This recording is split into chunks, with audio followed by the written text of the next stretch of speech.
Let's Mike News at 5। Assam में चुनावी माहौल के बीच कांग्रेस नेता पवन खेड़ा के दिल्ली स्थित घर पर असम पुलिस पहुंची, लेकिन वे वहां नहीं मिले।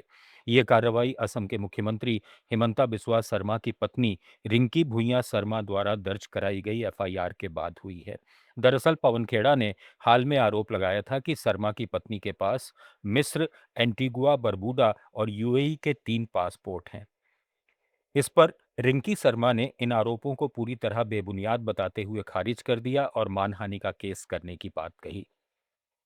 कांग्रेस प्रवक्ता सुप्रिया श्रीनेत ने कहा कि असम पुलिस दिल्ली में किसे डराने की कोशिश कर रही है, सब जानते हैं।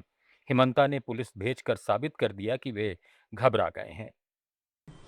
हेमंत बिस्व शर्मा के ऊपर बड़े गंभीर भ्रष्टाचार के आरोप लगाए गए, साक्ष्यों और सबूतों के साथ लगाए गए। पवन खेड़ा जी ने कुछ आरोप लगाए, आप उन आरोपों का जवाब दीजिए। आप ये गंदी गंदी गालियां देना, अजीब अजीब भाव भंगिमा करना, आप इस तरह का डराने धमकाने का काम क्यों कर रहे हैं? आपकी पुलिस पहुंचकर दिल्ली में किसको डराने की कोशिश कर रही है? अरे आपके ऊपर गंभीर भ्रष्टाचार के आरोप लगे, आपके परिवार पर लगे, आप उसका जवाब दीजिए। और ये कोई हम आउट ऑफ थिन एयर थोड़ी आरोप लगा रहे हैं, साक्ष्यों और सबूतों के साथ लगा रहे हैं। सबको पता है असम की जनता को लूटकर, असम के हक को मारकर आपने क्या किया है। आप इन चीजों को करके, जिस तरह की आप भाषा बोल रहे हैं, जिस तरह की आपकी शैली है, जिस तरह से आप अपनी पुलिस से डराने धमकाने का काम कर रहे हैं, आप ये प्रूफ कर रहे हैं कि आप पूरी तरह से बौखलाए हुए हैं, पूरी तरह से घबराए हुए हैं और आप पकड़ लिए गए, धर लिए गए भ्रष्टाचार करते हुए। तो असम की जनता जानती है। और दूसरी तरफ असम के मुख्यमंत्री हिमंता बिस्वा शर्मा ने कहा कि आरोप लगाने से पहले पवन खेड़ा को विदेश मंत्री से जानकारी लेनी चाहिए थी। उन्होंने कांग्रेस अध्यक्ष मल्लिकार्जुन खड़गे पर भी निशाना साधते हुए कहा कि उम्र के इस पड़ाव पर भी वे इस तरह के बयान दे रहे हैं।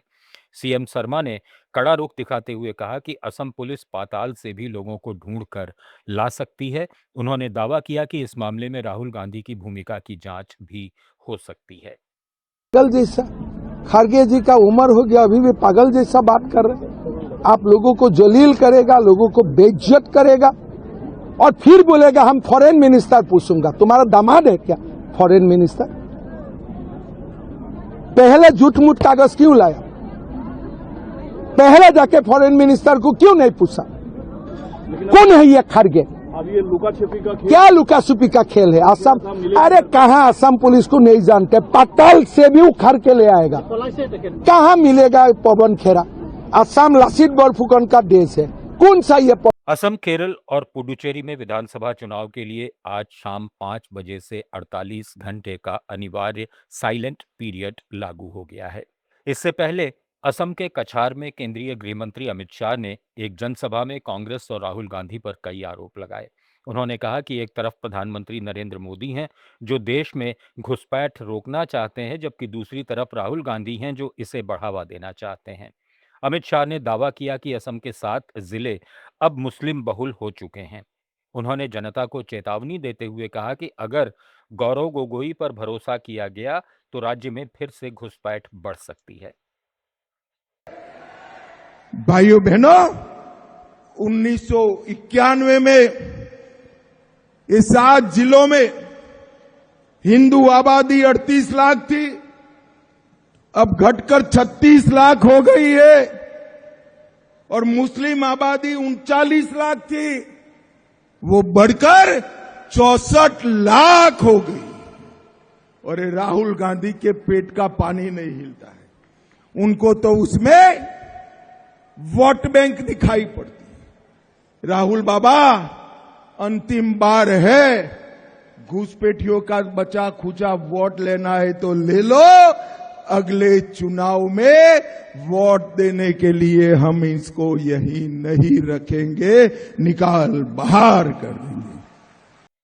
उधर केरल के वायनाड में कांग्रेस सांसद प्रियंका गांधी ने कहा कि केरल की सबसे बड़ी त्रासदी यह है कि पिछले 10 साल से ऐसी सरकार है जिसे जनता की कोई परवाह नहीं है। राज्य कर्ज के बोझ तले दबता जा रहा है और आम लोगों की समस्याएं लगातार बढ़ रही हैं। उन्होंने केंद्र सरकार को घेरते हुए कहा कि देश के संसाधन अडानी जैसी बड़ी कंपनियों को दिए जा रहे हैं, जबकि आम जनता को इसका कोई लाभ नहीं मिल रहा। न्यूज़ एट 5 में फिलहाल इतना ही। बने रहिए लेट्स माइक के साथ।